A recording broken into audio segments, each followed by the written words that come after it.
Para uma melhor experiência, a NASA recomenda o uso de fones de ouvido ou subwoofer, porque o tom é bem baixo, mas o pessoal da NASA elevou o áudio a 2/8 para facilitar a audição geral.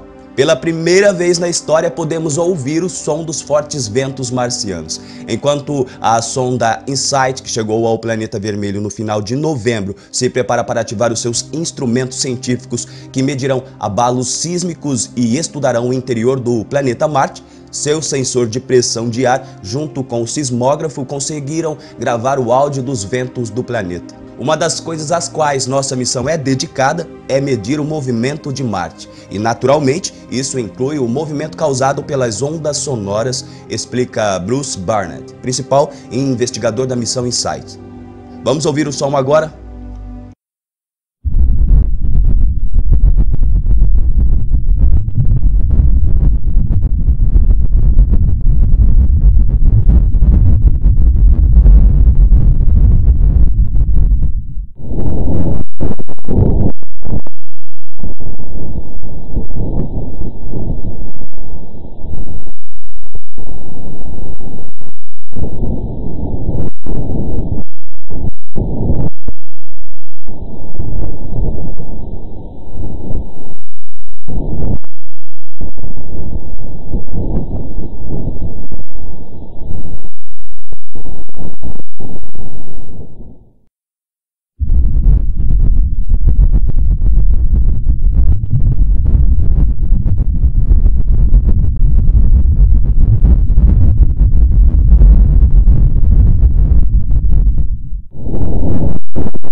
Interessante, não é? Eu sou Caio Oliveira e se você gostou desse vídeo e não é inscrito, inscreva-se. O seu like é muito importante para que nosso conteúdo seja mais relevante aqui no YouTube Brasil. Um forte abraço e até o próximo vídeo.